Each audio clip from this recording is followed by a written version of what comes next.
They fined me $1,500 for my own boat. Yeah, you heard that right. The HOA marched down my driveway, taped an orange notice to my front door, and declared my lake community property. What they didn't know was that the deed sitting in my safe doesn't just cover the shoreline, it covers every inch of that shimmering 30-acre lake they've been fishing in for years. So when they tried to ticket me, harass my family, and even burn down my shed to force me out, I decided to teach them a lesson they'd never forget. Let's just say when the sheriff showed up and I handed him the property map, the HOA president's smile sank faster than her overpriced base boat. Before we dive into how I turned their fake fines into felony charges, comment where you're watching from and what time it is right now. And don't forget to hit subscribe because this is one HOA story you'll want to watch all the way to the close. I grew up on that lake. Before the HOA existed, before the cookie-cutter houses and matching mailboxes, it was just open land pine trees and the sound of water lapping against the dock my father built with his own hands. My parents bought this property back in the 1972 when the county was still a patchwork of dirt roads and barbed wire fences. My dad Henry was a carpenter with a stubborn streak, and my mom Laura taught 4th grade at the small school a few miles away. Dad always said he didn't buy land, he bought peace. The world will get louder, he'd tell me, sitting by the water at sunset, so we build where it's quiet. Our deed wasn't like most. Because of how the county had divided the original parcels decades earlier, our title included ownership of the entire lake bed and water rights. That's about 30 acres of calm, pristine water, a small paradise. I didn't realize how unusual that was until much later. To us, it was just home. For most of my childhood, we were the only house out here.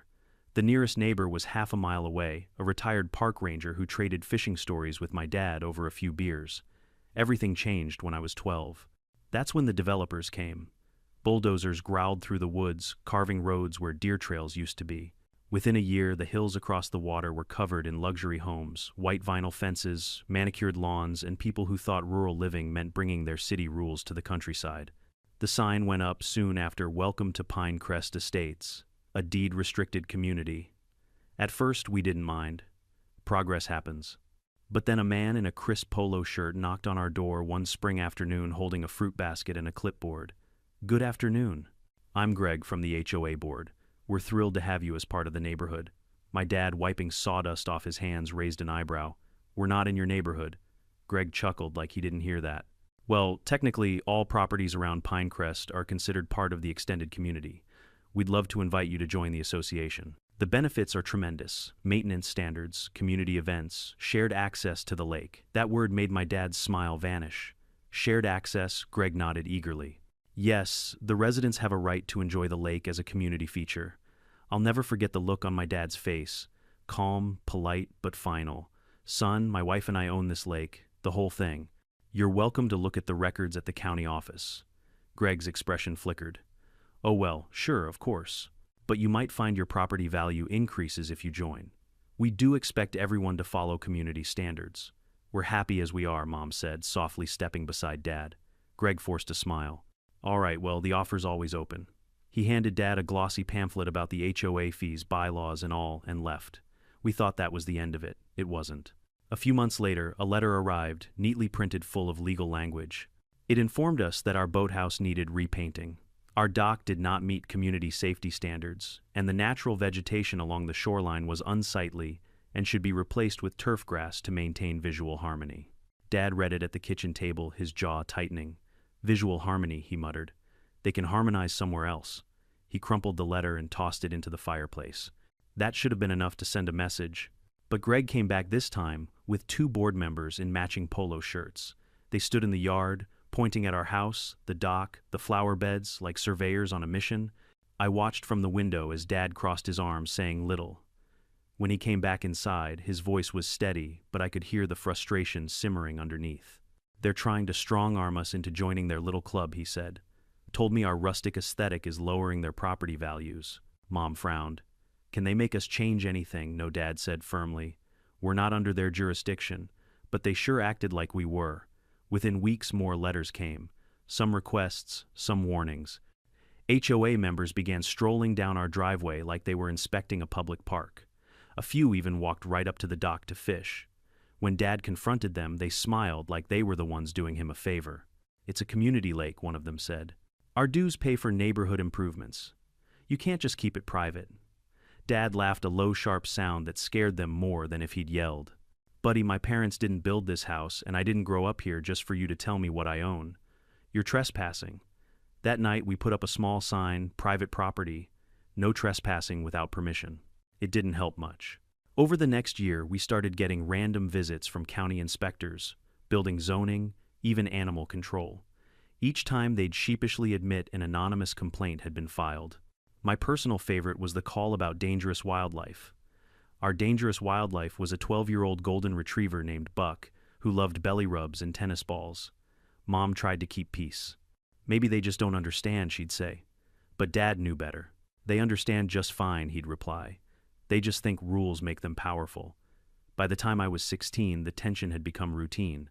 You could set your watch by it: Tuesday, letters Friday, inspections Sunday, fishermen. Then came the day I saw my father truly lose his temper. 2 HOA reps showed up unannounced again, this time demanding that he allow limited shared access so community families could enjoy the water. Dad invited them to the dock. They followed smug and confident. He pointed at the water. You see that post sticking out there? They nodded. That's my property line. The next one also mine. In fact, every drop between here and that far shore belongs to this family. One of them laughed. That's not how lakes work. Dad turned to him calm and deadly serious. That's exactly how this one works. You can go check with the county recorder. My father bought this land fair and square when your subdivisions were still cow pastures. The men left red-faced. Later that evening, we found a flyer in our mailbox inviting all lakefront homeowners to a new lake beautification initiative hosted by the HOA. Step 1, standardizing dock materials. Step 2, unified shoreline landscaping. Step 3, community fishing events open to residents. Dad looked at the flyer and shook his head. They're building a paper fantasy. Sooner or later, it's gonna sink. I didn't know then how right he was. The HOA wasn't just after visual harmony. They wanted control over the land, over the lake, over anyone who didn't kneel to their bylaws. But the thing about growing up surrounded by water is you learn how to stand your ground. You learn patience. You learn that when people wade in too deep, they eventually realize how cold it gets. And the HOA. They were already chest deep and didn't even know it. The harassment didn't stop, it evolved. The HOA learned to disguise their bullying as concerned community engagement. That was their favorite phrase. Every letter came wrapped in politeness, every intrusion dressed as neighborly courtesy. But underneath it, you could smell the control. I remember one spring morning when an inspector showed up claiming someone had reported unsafe electrical wiring in our boathouse. The irony, we didn't even have electricity running down there. He left red-faced muttering about clerical mix-ups. My dad just stood on the porch watching him drive off, arms folded across his chest. They think if they throw enough paper at us, we'll drown, he said. They're gonna learn we float. But behind his steady voice, I could see the toll it was taking. He was a strong man, built like the oak trees around our house, but stress chisels away at even the toughest bark.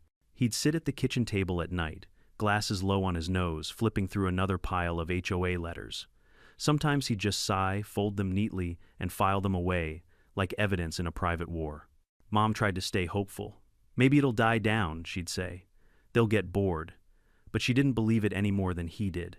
The HOA's new president, Marlene, was the worst yet. She lived in the biggest house across the lake, the kind with triple garages, spotless windows, and a flagpole she probably saluted every morning. Her husband worked in consulting, which is HOA code for no one really knows. She had the kind of smile that could slice marble. When she first took over the HOA board, she sent us a courtesy notice. It read like a peace offering, but ended with a threat disguised as advice. We understand you are not official HOA members. However, community standards apply to all properties affecting the neighborhood aesthetic. Non-compliance may result in county-level enforcement. Dad laughed so hard he almost choked on his coffee. She doesn't even understand jurisdiction, he said, but she's going to understand boundaries soon enough. What followed wasn't just harassment, it was psychological warfare. HOA members began calling the sheriff for noise complaints during our family cookouts. Someone reported our dock as a safety hazard because it didn't have railings. The county confirmed it was perfectly legal. Another claimed we were polluting the lake with old boats that had been sitting there since before any of them even lived in the county. Then came the fishing club. It started innocently enough, a few HOA members casting lines near the property line. But soon they were treating the lake like a public park. Folding chairs appeared on our bank tackle boxes, left open soda cans floating in the shallows. When Dad confronted them, they smiled that smug suburban smile, the kind that says, "We pay dues, therefore we own the world." One of them, a stocky guy with a neon visor, sneered, "The HOA says this lake's community property now. You can't just hog it all for yourself." Dad's reply was so calm it scared me. "Son, this isn't a lake you rent by the hour. It's my property. You're trespassing. I'll give you 5 minutes to reel in your line." They didn't come back for a few days, but I could feel the storm brewing. As the years went on, the HOA's tactics grew meaner. They called the county health department about our septic system. They filed anonymous tips about unregistered structures. Once an officer came to inspect unlicensed livestock because someone reported that we were keeping dangerous animals.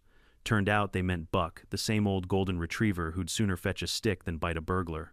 Every letter, every call, every visit added another wrinkle to my parents' faces. Then came the day Dad clutched his chest in the middle of the kitchen. We got him to the hospital in time. The doctors called it a mild heart attack, but I could tell something deeper had cracked. Lying in that hospital bed, hooked to wires, he still worried more about our land than himself. "They want to wear us down," he said, voice weak. "But this place, it's worth every fight." I promised him I'd keep helping. He recovered slower than we hoped, but the HOA didn't give him space to breathe. A week after he came home, Marlene herself showed up. Perfect hair, perfect smile, a clipboard tucked under one arm. "We're all so sorry to hear about your health," she said sweetly. "I can't imagine the stress of maintaining such a large property. Have you thought about selling? I'm sure several of our members would make generous offers." Mom clenched her jaw. "This is our home." Marlene tilted her head, that fake sympathy dripping like honey. "Of course, but, as the community grows, pressure on non-conforming properties tends to increase. Just something to consider." I still remember the way Dad's hand tightened around his walking stick. "Ma'am," he said evenly, "you're standing on my porch talking about my property while pretending to offer condolences. I suggest you leave before I forget my manners." She did leave, but not before flashing that smug grin one more time. A year later, Dad passed away. Peacefully, they said. But peace had been a stranger to him for too long. The funeral was quiet. A few family friends, some old neighbors, and unbelievably, 2 HOA board members in black suits. They claimed they were there to pay respects. Mom just looked away. I think she knew what was coming. 3 weeks later, a letter arrived addressed to her. It began with our deepest sympathies and ended with concerns regarding property maintenance and curb appeal following Mr. Reynolds' passing. That was the day I saw my mother truly angry. She slammed the letter onto the counter, her voice shaking. 30 years we've lived here. 30 years of harassment, and they can't even let us grieve. I took the letter, crumpled it, and threw it in the trash. "I'll handle this, Mom." From that day, all communication went through me. I wrote the HOA a letter so sharp it could cut glass. "Do not contact my mother again. Do not step on our property. Any further interference will be treated as harassment and reported to the county sheriff." The next visit came, not in writing, but in person. Marlene showed up again, dressed all in pastel, pretending to be gentle. "We understand this is a difficult time," she said softly, "but the fact remains, your property's condition affects everyone's home values. Perhaps it's time to consider whether maintaining it is still feasible." My blood boiled. "Our property is fine, and none of this is your business." She leaned closer, lowering her voice to a conspiratorial whisper. "Your mother's alone now. This house is a lot of work. The HOA could help find a buyer who'd truly appreciate the space." I stepped forward, meeting her gaze. "The answer is no. And next time you show up here uninvited, I'll have the sheriff waiting." She didn't say another word, but that smirk stayed glued to her face as she walked away. Mom lasted another 18 months. The doctor said it was heart failure, but I know better. She'd lost the love of her life and spent her last year under siege from people who couldn't leave us in peace. On one of her last days, as we sat on the porch watching the sun melt over the lake, she squeezed my hand. "Promise me something," she whispered. "Anything. Don't ever let them take this place from you. This lake is your father's legacy. Yours too." I promised her, and I meant it. After her funeral, I stood at the edge of the water, the same spot where my dad used to fish every morning. The lake was perfectly still. For the first time in my life, I understood why he called it peace. But peace only lasts until someone tries to steal it. I had lost my parents. The HOA had taken enough. Now it was my turn to make them regret every letter, every threat, every fake smile. And it all started with one simple decision: I was done being polite. Grief changes you. For me, it turned into energy, the kind that doesn't let you sit still. After Mom passed, I couldn't stand the quiet. The house was too still, the lake too silent. Every ripple on the water reminded me of her voice. Every creak of the dock felt like my father's footsteps echoing back. So instead of letting that silence swallow me, I filled it with something new. I decided to start a small business, nothing fancy, just something that would keep me busy and keep the lake alive the way my parents would have wanted. I called it Lake Day Rentals. A handful of kayaks, a few canoes, 2 paddle boats, and a small shed by the dock to store the gear. I went through all the right channels: permits, insurance registration, even a business license from the county. Everything was legitimate. By early spring, I was open for business. And for a while, it was beautiful.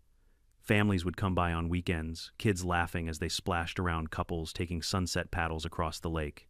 I'd stand on the dock watching them, feeling something I hadn't in years: contentment.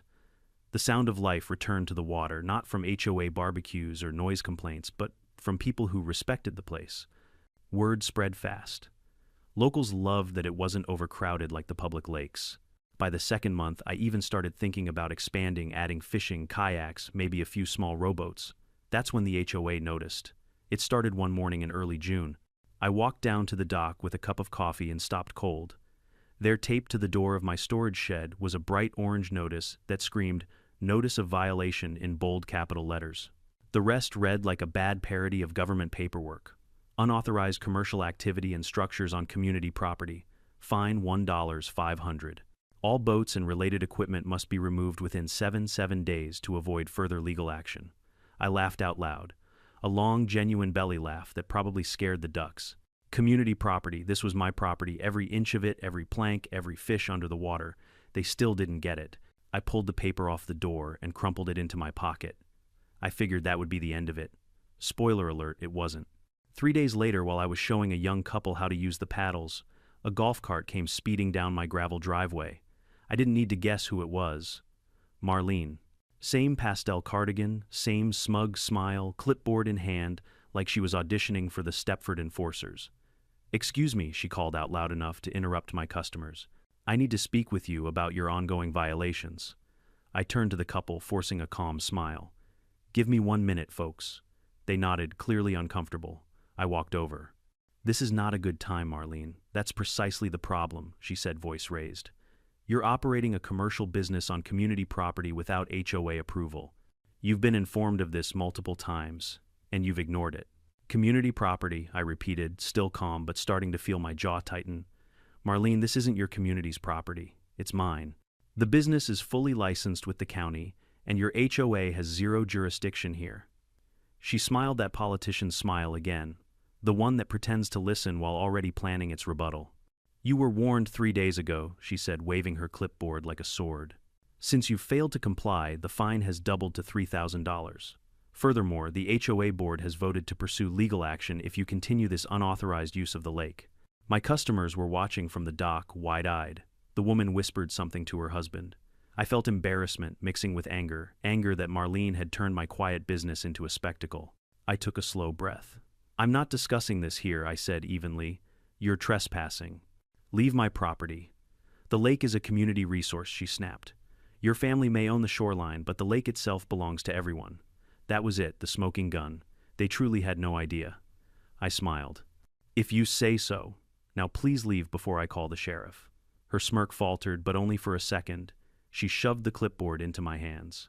"This isn't over." As she stomped back to her golf cart, I muttered, "You're right about that." After she left, the couple came over. "We're so sorry," the woman said softly. "We live in a neighborhood with an HOA too. Some of them let the tiniest bit of power go to their heads." I chuckled, trying to lighten the mood. "Yeah. HOA stands for Harass Our Area, didn't you know?" They laughed. I made a mental note to use that line again. That night, I wrote a formal letter to the HOA board addressed directly to Marlene. I stated again that my property was not part of their association, that the lake and its water rights were legally mine, and that further harassment would result in legal consequences. I deliberately didn't mention the full deed details yet. Let them keep digging their own grave. The next few weeks were noisy. The HOA's fishing club began showing up daily. It wasn't a coincidence. They'd fish right in front of my dock, blocking access for my customers. Some even brought portable speakers blasting country music at 7 amperes. Others accidentally let their lines drift into my launch zone, forcing kayakers to detour. I tried reasoning with them. "There's 30 acres of water out there," I said one morning. "Can you maybe fish anywhere else?" One of them, a burly guy in a camo vest with a rod worth more than my truck, sneered. "We've been fishing here for years. HOA says we got every right." "Yeah," I said. "Then the HOA can explain it to the sheriff." He grinned like this was entertainment. "You call the cops, we'll just tell them it's a community lake. See how that works out for you." I didn't take the bait. Instead, I started documenting everything: video footage, photos, timestamps, even a spreadsheet of incidents. My father always said, "When idiots talk, let 'em. Just make sure you write it down." Soon, the harassment escalated. One morning, my rental sign had been knocked over.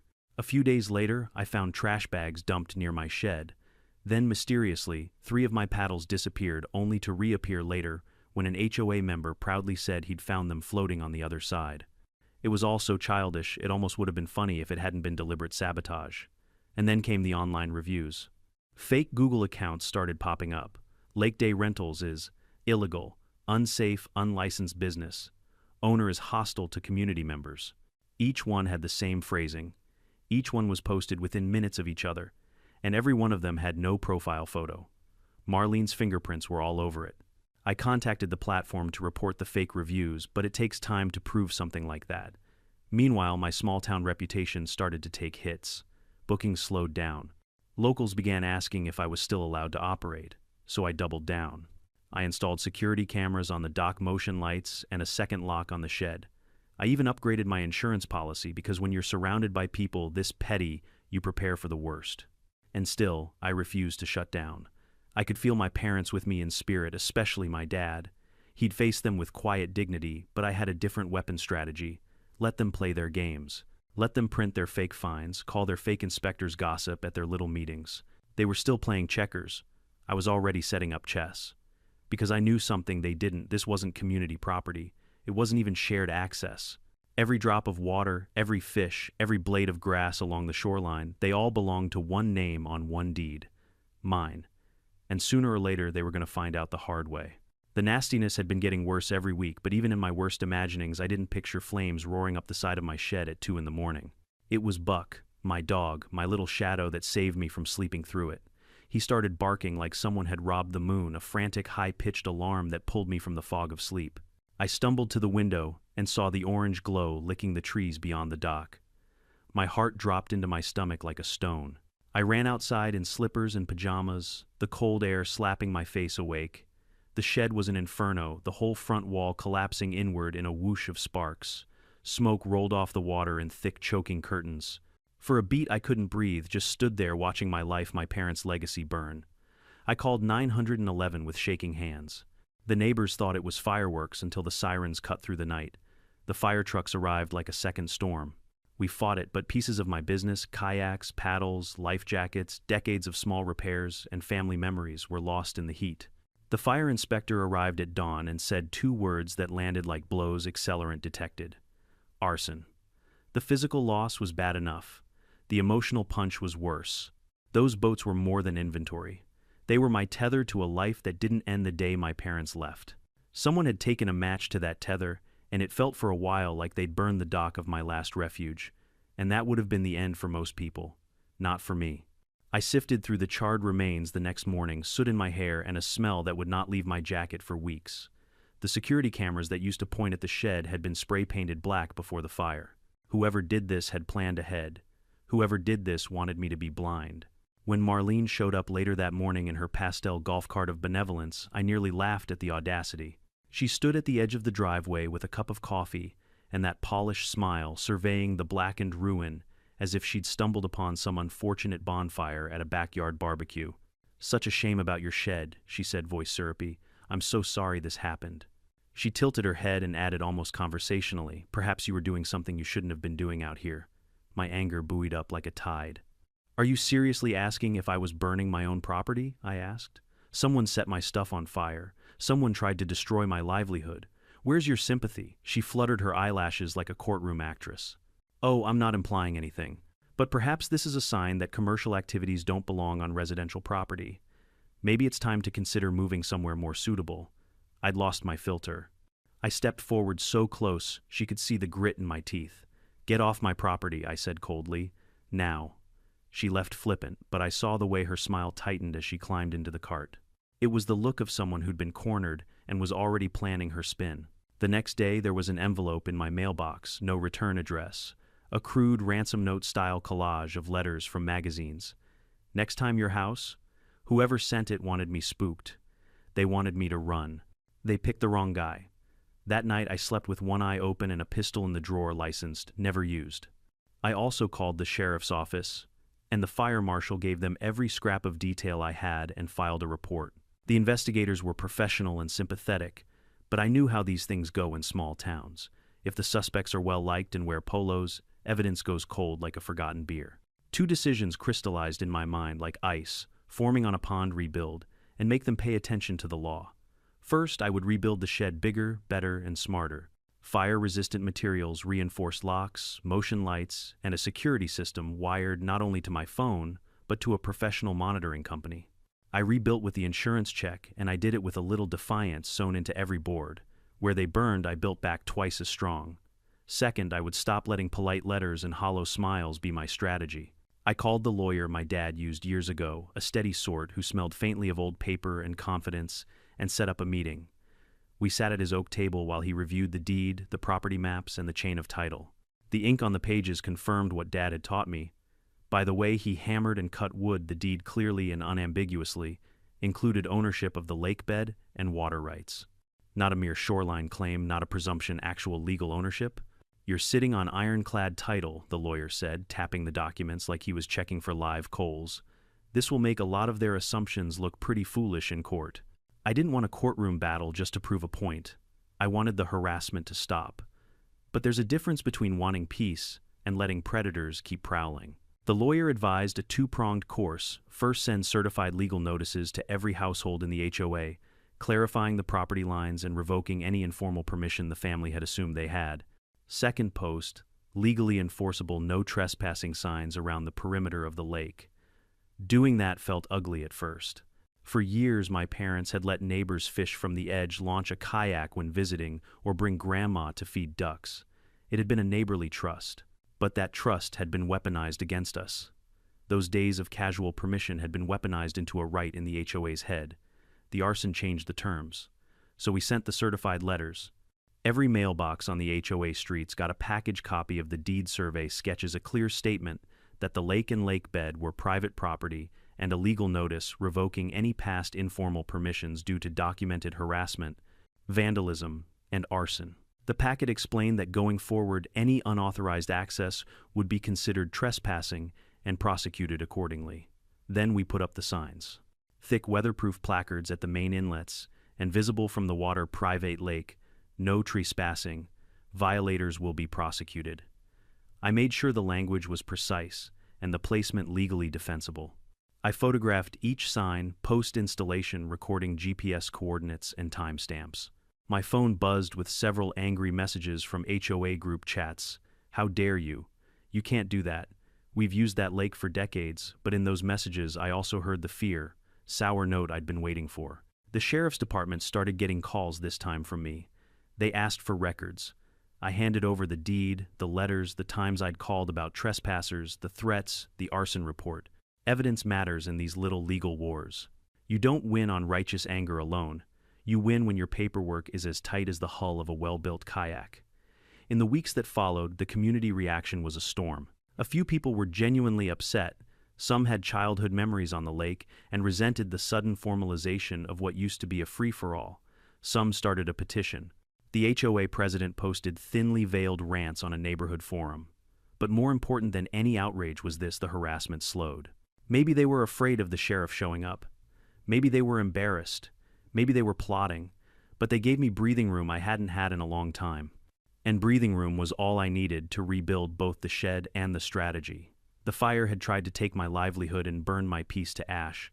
Instead, it relit something hotter: resolve. I would rebuild with insurance money and legal teeth. I would shore up the dock and the law. They'd started a war of attrition. They'd picked the wrong shore. 2 weeks after the fire, the last of my private property, no trespassing signs went up. heavy-gauge aluminum reflective lettering bolted into cedar posts and sealed with concrete. They gleamed under the sun like a wall of silver shields around the lake. That same morning, the certified letters my lawyer sent to every HOA household started landing in mailboxes. Each envelope carried a legal explanation of the property boundaries, the full text of my lake ownership, and a copy of the 1974 deed. Every word was written in plain English, so there could be no confusion anymore. By noon, I knew the news had detonated. First came the angry phone calls, residents shouting that they'd been tricked, that I was stealing their lake, that their property values would plummet. Then the HOA's group email chain exploded. Someone leaked the entire conversation to my neighbor Thomas, who lived on the edge of the community but never joined their nonsense. He printed it and brought it over. "Thought you'd want to see this circus," he said, handing me the stack. The messages were gold. Marlene predictably led the charge. "This man is delusional. He does not own the lake. We will challenge his fraudulent claims and continue to enforce HOA rules as usual." Another member chimed in. "He's bluffing. No one can own an entire lake. That's public water." And then buried halfway down the thread came a message from a resident named Linda, a real estate attorney. "Actually, he can. If his deed includes the lake bed, he's within his rights. You should verify before making statements that could be considered defamatory." The thread went dead for 6 hours after that. By evening, I heard from Thomas again. "They're calling an emergency meeting tomorrow. Marlene's apparently losing her mind." "Good," I said. "Maybe she'll finally meet reality." The next day, I didn't attend the meeting. I wasn't invited, of course, but Thomas filled me in afterward. According to him, it was chaos. Marlene tried to open with her usual air of authority, reading from a statement about community integrity and historic lake access. But halfway through, several homeowners interrupted, demanding she show proof that the HOA actually had jurisdiction over the lake. She couldn't. Linda the lawyer stood up and read portions of my deed aloud. 30 acres. Lake bed ownership, water rights, legally binding and recorded at the county clerk's office. Thomas said the room went silent, except for Marlene's pen tapping nervously on her clipboard. That silence lasted all of a minute before the shouting began, half the room accusing Marlene of misleading them, the other half demanding legal action. Marlene promised to consult the HOA's lawyer and ended the meeting early. When Thomas told me all this, I could barely suppress my grin. "Sounds like they're starting to realize they've been swimming in someone else's pool," I said. "Yeah," Thomas replied, chuckling. And the lifeguard finally showed up. The next few weeks felt like a long simmering storm. The HOA was embarrassed, but too proud to back down. Marlene started sending out newsletters, insisting they were reviewing the legal status of the lake. Meanwhile, the fishing club doubled down on defiance. I'd catch them almost daily now, folding chairs on my shoreline, beer cans tossed in the water, and rods dangling across my dock like some kind of challenge. The first time I confronted them after sending the letters, Duke, their self-proclaimed fishing club president, stood up smirking. "Afternoon, pal. Just enjoying a little sunshine," he said, reeling in a line that was clearly cast from my bank. "You're trespassing," I told him. "You got my letter. You saw the signs." He shrugged. "HOA says your claim's bogus. Until they say otherwise, this lake's ours to use." "You sure about that?" I asked, quietly holding up my phone. The screen glowed with a red recording icon. His smile faded a little. "You threatening me?" "No," I said. "Just documenting." They left 10 minutes later when the sheriff's cruiser rolled up. Deputy Carter stepped out, nodded at me, then turned to the group. "Gentlemen, this lake is private property. You've been warned. Don't let me catch you here again." Duke grumbled something under his breath about elitist nonsense as they packed up their gear. Carter leaned over to me before leaving. "They'll push it again, but keep recording everything. We'll handle it by the book." I nodded. "I'm counting on it." A week later, Marlene fired her next volley, a letter from the HOA's lawyer threatening legal action for discriminatory denial of community amenities and violation of historical usage rights. My lawyer laughed out loud when he read it. "This is a bluff," he said. "They're claiming easement by usage, but your parents' title predates their development. Legally, they don't have a toe in the water." "Then let's call it," I said. "They want a fight. Let's give them one." He drafted our counter-response, a precise professional hammer of legalese. It cited every harassment incident, the false inspection calls, the fake violation fines, the phishing interference, the defamatory online reviews, and of course the arson. The letter ended with a clear statement. Any continued attempt to assert control over Mr. Reynolds' property, including the lake and associated shoreline, will result in immediate legal action for harassment, defamation, and attempted conversion of private property. It was mailed the next day certified and copied to the county clerk for record. From that point, things took on a rhythm they'd provoke. I'd document the sheriff would show up. Every test they ran just made them look worse. A group of teenagers from the HOA snuck onto the lake at night to make a point by posting TikToks of themselves fishing under the stars. I called Carter, and within 20 minutes, 2 squad cars rolled in. The kids were escorted home, embarrassed, scolded, and trembling, once their parents learned the sheriff had issued trespassing warnings. Marlene tried to spin the incident as a misunderstanding. Carter corrected her publicly. "No misunderstanding," he said. "Private property posted signage documented ownership. You're lucky he's being patient." It was the first time anyone had ever told her no in front of her followers. You could practically hear her ego crack. But the biggest move came a month later. The HOA officially filed a lawsuit against me. The complaint was a masterpiece of arrogance. Defendants' unilateral restriction of access to a historically communal water feature constitutes unreasonable deprivation of neighborhood amenity. They demanded I remove the signs grant water, lake access to all residents, and pay damages for the emotional distress of being denied fishing privileges. When my lawyer called to tell me, I laughed so hard I nearly dropped my phone into the water. "They just walked into a trap," he said, grinning through the receiver. "We'll file our counterclaim first thing Monday." Our counterclaim wasn't just a defense, it was a cannon blast. It listed every documented act of harassment, every fabricated violation, every public defamation, every trespass call, and included the sheriff's reports and the arson investigation. Then it tacked on one final count: attempted conversion of private property for unlawful gain. Translation: they weren't just annoying, they were trying to steal. My lawyer also filed for a motion to dismiss their suit as frivolous and sanctionable, meaning we'd ask the judge to make them pay our legal fees for wasting the court's time. By then, I'd rebuilt my boathouse stronger than ever with steel beams, a reinforced roof, and a high-end camera system that live-streamed every corner of the property to a cloud server. My business was back in motion, my name cleared, and the local community, the real one, not the HOA bubble, rallied behind me. People rented kayaks not just for recreation, but out of solidarity. One afternoon, Thomas stopped by with 2 coffees. "You know," he said, staring across the water, "the whole neighborhood's watching you now. Half of them think you're crazy, the other half think you're a legend." I smirked. "Maybe I'm both," he laughed. "Well, I'll say this much. Marlene's days of bossing people around might be numbered." I turned to face the lake, the signs gleaming across the shore like sentinels. "Good," I said. It's about time someone reminded her that not every property comes with a puppet string. I didn't know it yet, but that lawsuit, her proudest power play, was about to expose more than she could ever imagine. Because once the discovery process began, the lake wasn't the only thing she'd lose. She was about to lose everything. The legal process crawled forward at the speed of bureaucracy, slow, deliberate, and deadly if you're on the wrong side of it. When Marlene's HOA filed that lawsuit, she thought she was making a statement. What she actually did was open a vault of secrets that had been padlocked for years. My lawyer Bill was one of those calm old bulldogs who never raised his voice but somehow still made everyone nervous. "You don't beat people like Marlene with shouting," he told me. "You beat them with documents." So we started with discovery, the legal phase, where both sides have to turn over any evidence records and communications related to the case. Bill sent the HOA a neat, polite list of requests, complete financial statements for the last 5 years, board meeting minutes and attendance logs, all email communications involving me or the lake, maintenance contracts, invoices, and vendor records, documentation of community lake usage. When the HOA's lawyer saw that list, he nearly swallowed his tongue.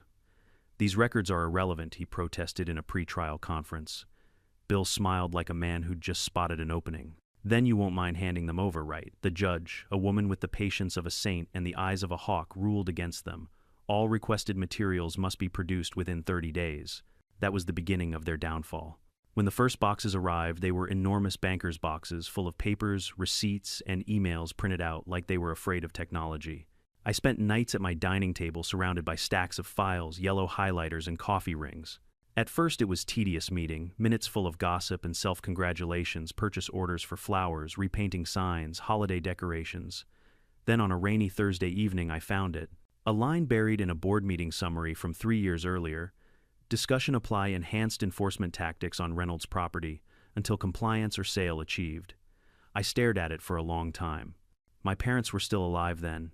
Enhanced enforcement tactics. That wasn't a neighborhood policy, that was a harassment plan. I slid the page across to Bill the next morning. He nodded once. "That's a pattern of intent." But it got worse. Much worse. We started noticing financial irregularities. The HOA collected roughly $200 0 dues every year from residents. Their expenses never added up. Landscaping companies were billing $20 0 for a month's work that no one could remember seeing done. Consulting fees of $10 0 were paid to a company called Silvercrest Management LLC. Bill squinted at the paperwork. "You ever heard of Silvercrest?" I shook my head. "Should I have? Probably not," he said, tapping his pen on the invoice. "Because it's owned by Marlene's husband." That was just the start. Another company, Bright Sky Maintenance, was registered to the treasurer's brother-in-law. Same pattern, big checks, no services rendered. Bill's voice took on that measured excitement only lawyers get when smelling blood. "This isn't just mismanagement, this is embezzlement." We hired a forensic accountant, a quiet guy named Peter, who looked like he lived in Excel spreadsheets. 2 weeks later, he came back with a detailed report that turned the case from a property dispute into a scandal. Between 2018 and now, Peter explained, approximately $350 0 HOA funds were diverted to shell companies. There's little to no evidence of actual work performed. The money trail ends in personal accounts belonging to the HOA president and treasurer. I blinked. "You mean Marlene's been stealing from her own neighbors?" "Consistently," Peter said. "And covering it with fake maintenance invoices." It was poetic. The same woman who accused me of being illegally commercial was running her own black market HOA racket. But the emails were the nail in the coffin. In one exchange dated just a few months before the fire, Marlene wrote to Duke, the fishing club guy, and the treasurer. He's still refusing to comply. "We need to make it clear that his business isn't welcome. Escalate pressure. Make it impossible for him to continue." Another thread from Duke to Marlene followed a week later. "Don't worry, we'll take care of it. He'll be begging to sell before summer." The timing, just weeks before my shed burned down. Bill set the papers down slowly, his eyes colder than I'd ever seen them. "This is conspiracy territory," he said, "maybe even criminal." We immediately amended our counterclaim. Now, we weren't just suing for harassment and defamation, we were adding counts for fraud, racketeering, and malicious conspiracy to interfere with lawful business. Marlene had turned a civil case into her own funeral procession. The courtroom was packed on the first hearing day. HOA members filled the benches, whispering nervously. Some avoided eye contact with me altogether. Others gave small nods of sympathy. I could tell many of them had no idea what their leadership had been doing with their money. Marlene strutted in like a peacock on parade pastel suit, perfect hair lawyer in tow. She glanced at me, flashing her trademark smile, as if we were neighbors meeting at a block party. Bill didn't even look at her. He just handed the clerk our exhibits. The hearing started with the HOA's lawyer insisting that the financial records were irrelevant. The judge wasn't having it. "Counsel, your client's credibility is at issue. The court will hear it." Bill stepped up, clicking the projector remote. On the screen appeared a simple spreadsheet comparing HOA dues with actual expenditures. Then beside it, bank transfers to Silvercrest Management. Dates, amounts, signatures. The judge leaned forward. "Who authorized these payments?" Bill smiled faintly. "The plaintiff, Your Honor, Mrs. Marlene Ward, HOA president." The color drained from Marlene's face. Her lawyer objected, claiming character assassination. The judge waved it off. Objection overruled. These numbers directly reflect on motive. Bill wasn't done. "We'd also like to submit Exhibit D email correspondence between the plaintiff and other HOA officers demonstrating deliberate intent to pressure and harm the defendant's livelihood." He read one line aloud: "Escalate pressure. Make it impossible for him to continue." The room went completely still. You could hear the fluorescent lights hum. The judge turned slowly to Marlene. "Mrs. Ward, do you wish to respond to this?" Her lawyer stood up quickly. "Your Honor, given the new information, my client would like a short recess to confer." "Granted," the judge said curtly. They left for the hallway. When they came back 20 minutes later, Marlene's smile was gone. Her lawyer's collar was soaked with sweat. He cleared his throat. "Your Honor, my client would like to explore settlement options." Bill didn't even flinch. "Your Honor, the defendant has no interest in a settlement. Given the criminal implications of this evidence, we intend to forward all documentation to the district attorney's office." The judge nodded. "That is appropriate. And for the record, the court finds the HOA's claims baseless and the defendant's ownership of the lake fully substantiated. The plaintiff's lawsuit is dismissed with prejudice." The gavel hit like thunder. Marlene slumped in her chair. A few HOA members gasped. The treasurer started crying quietly. The judge wasn't done. Furthermore, the financial irregularities presented today warrant formal referral to law enforcement for investigation. She looked directly at Marlene. Mrs. Ward, I strongly advise you to cooperate. When court adjourned, she practically ran out of the room. Bill turned to me, shaking my hand. Congratulations, he said, his voice calm but proud. This is more than a win, it's an exposure. I didn't smile yet. I was still absorbing it, the weight of years of harassment suddenly shifting off my shoulders like a heavy coat. But when I stepped outside into the sunlight and saw a few of her former allies whispering behind her back, I finally allowed myself a grin. The story wasn't over. Criminal investigations take time. Civil damages take months.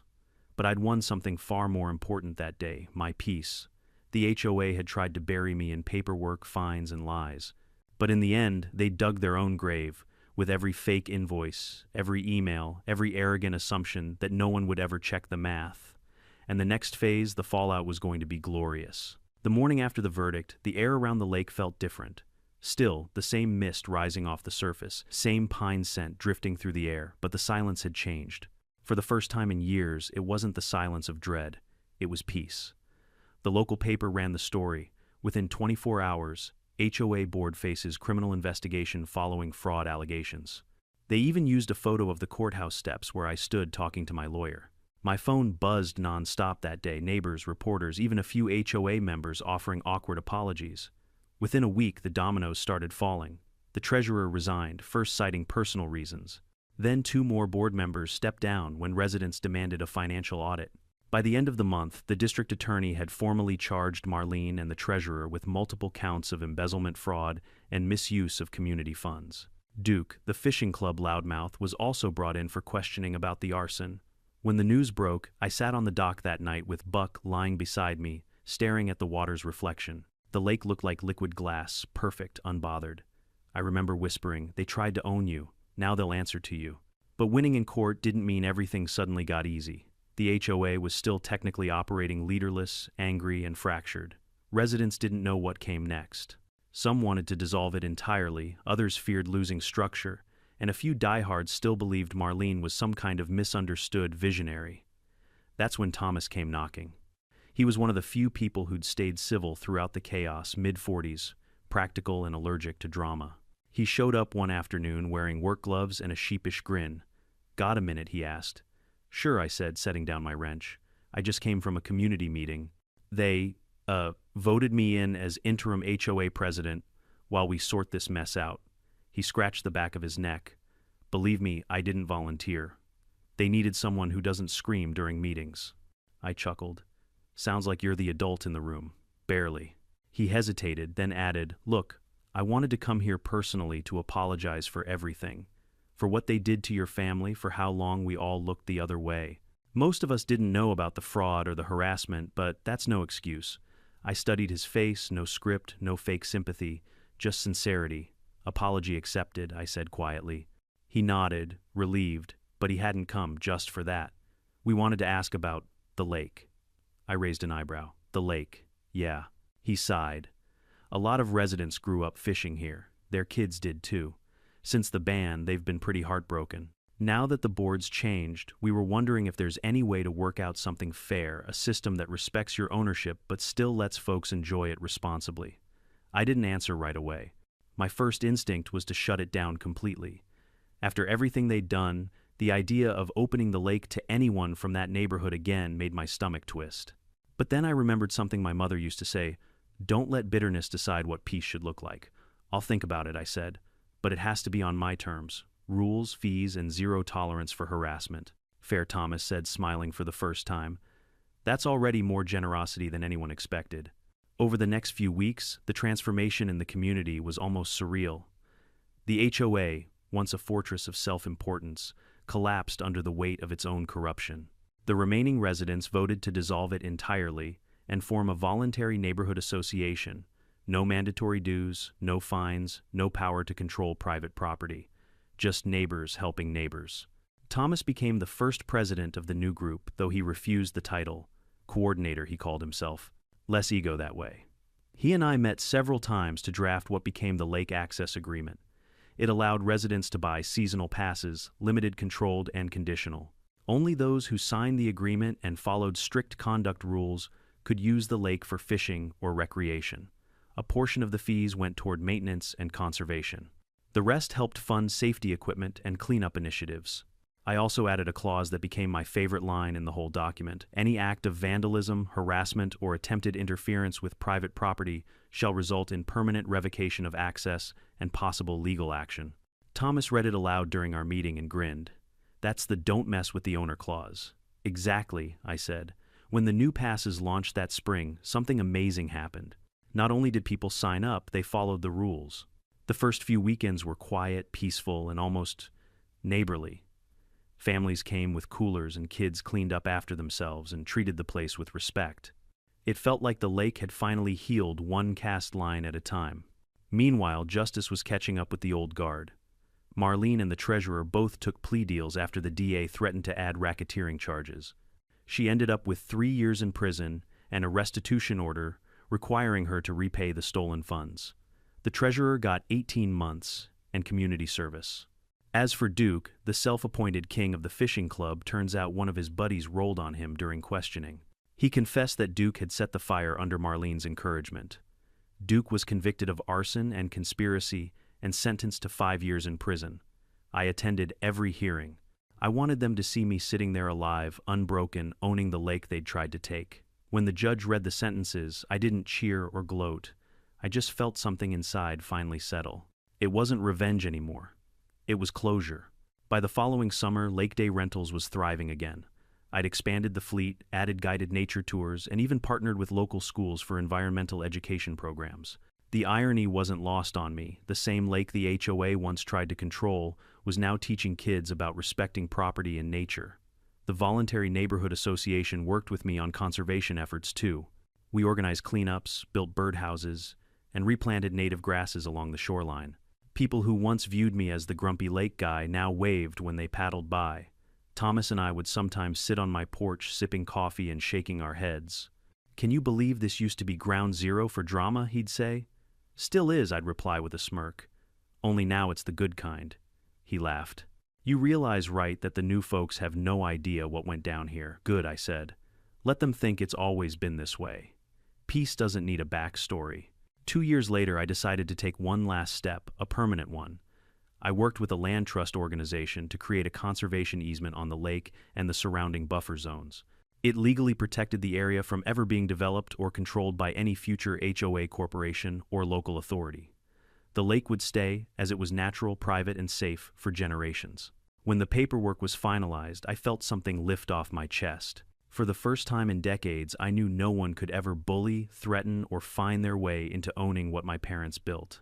That evening, I walked down to the dock with Buck at my side, watching the sun spill gold across the water. The reflection shimmered like a promise kept. "This one's for you, Mom." "For you too, Dad," I whispered. You were right, the world did get louder, but I learned how to keep it quiet. Looking back, the lesson isn't about winning a lawsuit or humiliating a corrupt HOA. It's about understanding that ownership isn't just what's on paper, it's the courage to defend what's rightfully yours without losing your humanity along the way. I could have stayed bitter. I could have built a fence so high no one ever saw the water again. But peace isn't built on payback. It's built on boundaries and respect. The day I stopped letting anger steer me was the day the lake stopped reflecting chaos and started reflecting calm. If you're watching this, and you've ever been bullied by a neighbor, an HOA, or anyone who thinks authority equals ownership, remember the law might be slow, but truth has a way of surfacing just like the lake after a storm. So tell me in the comments, have you ever had to stand your ground against unfair rules or power-hungry neighbors? And if you enjoyed this story, don't forget to like, share, and subscribe. Because next week, we've got another HOA tale that'll make you thankful your mailbox doesn't say notice of violation.